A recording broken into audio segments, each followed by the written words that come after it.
直播过程把它录影下来。平栽啦，平栽洛神花。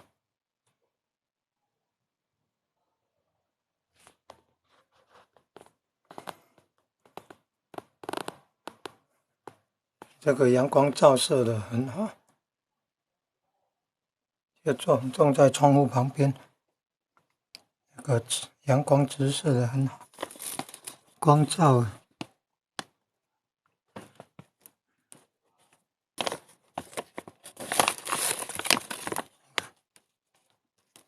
都开花结果了。这个根呢，这个很长哎，所以这个是下面有集水区啊，下面有集水区啊，天天要检查加水，天天要检查加水。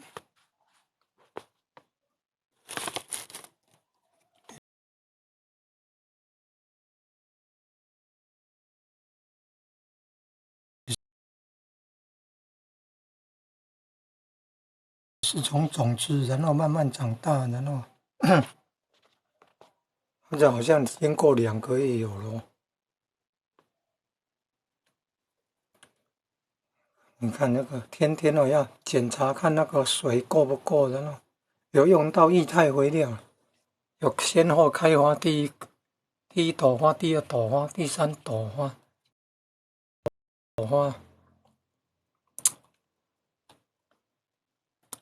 花开了，然后好像早上开，下午就谢了呢。然后这个现在看到了这个红红的那个是花萼呢，我就慢慢长大了，从像上面那个小小的，然后长大，变成你看现在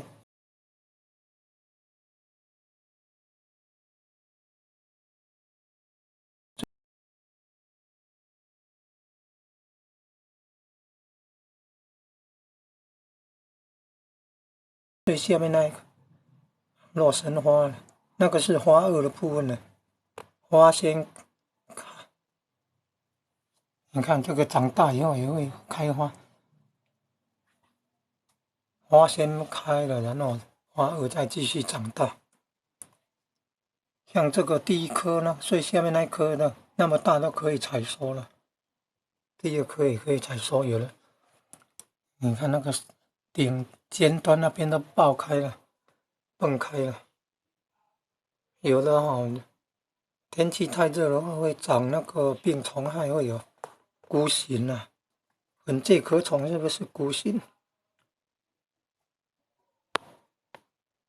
所以你看，种在家里那个瓶子里面，种在花瓶里面呢，这个是花瓶，上大下尖的那种花瓶，下面也有集水区上面塑胶袋包土装土，底部要钻洞，然后培育幼苗，然后再慢慢长大。你看，洛神花你看，那个叫洛神花，摘下来才干，摘下来如果经过洗又晒，可能有的时候日照不好会发霉。这个就不要洗了，就直接整理剥开。有的用那个不锈钢的管去五金行买，还有的是199那种大卖场买那个不锈钢的像吸管那么粗，像那个喝珍珠奶茶那个吸管那么粗的不锈钢的长大概20公分有。来从那个底部这样用力戳进去，然后把那个纸里面有圆形的像莲子的那种，把它挤出来。然后这个可以把它剥开然后晒干比较快，没有经过洗没有经过水洗晒干比较快。但是一般市面卖的好像都是有洗过，然后用专门的机器在烤，那个机器就很贵了。用机器烤，有洗过，然后用机器烤。那就说后来做成茶包，那直接可以泡热开水就可以喝，不必经过洗啊。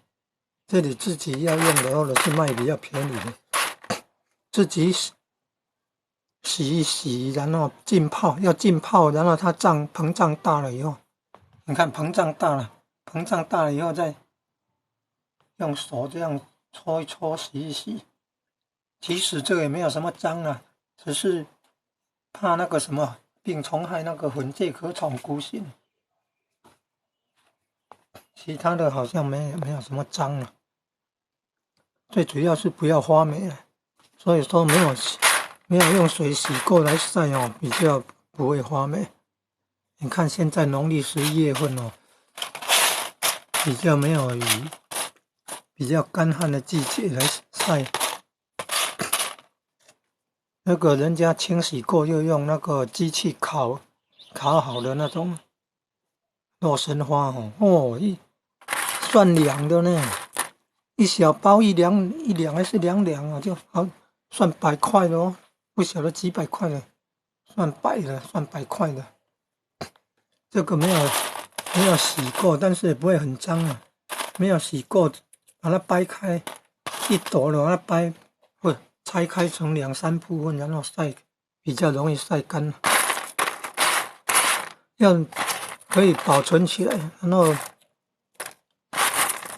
后要煮的时候，要煮洛神花汤的时候，洛神花茶的时候，大概这样一把啊。如果没有拆开的，人家新鲜的大概10朵就很多了呢。这可能就要抓一把，然后浸泡水久了胀大膨大，膨胀了以后，再用手这样搓洗，然后再也不能洗太久，把那个有一些养分嘛跑掉了也不行，尽快洗一洗，不能一泡啊又泡太久才洗，不可以泡很久洗啊，泡了稍微膨胀了就赶快洗干净，再用那个白开水来煮，水先煮开，然后再小火再慢慢煮，可能这个很快就煮好了啦。这是洛神花的花萼的部分，薄薄的一片，所以应该很快就煮好了。煮好了，那个汤都是很红的。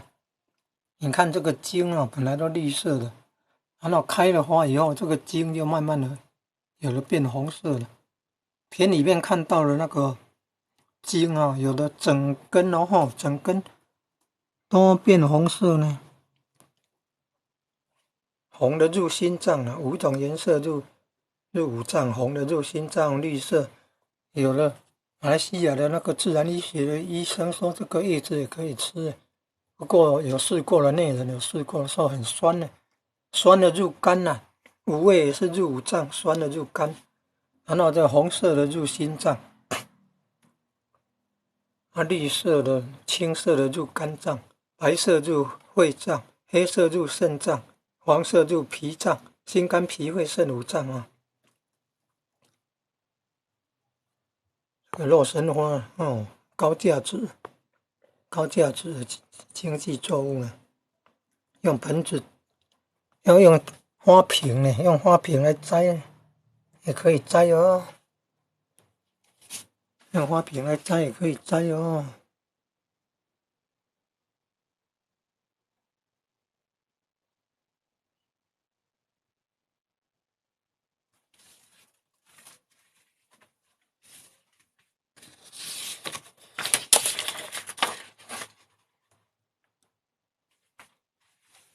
普贤十大愿呢，你看，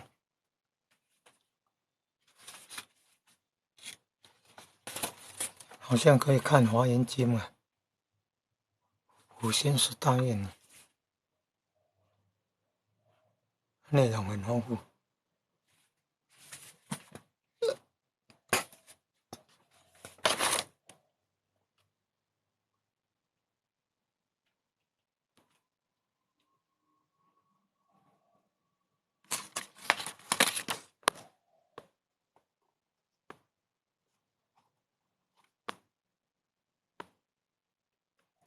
怎么照得不清楚呢？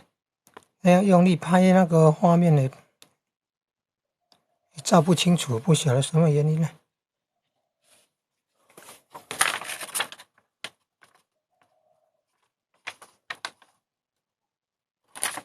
好了好了，谢谢谢谢。好了好了，谢谢谢谢谢谢。要休息了要休息了，要睡个午觉，对心脏比较好。那停止了，谢谢谢谢观赏。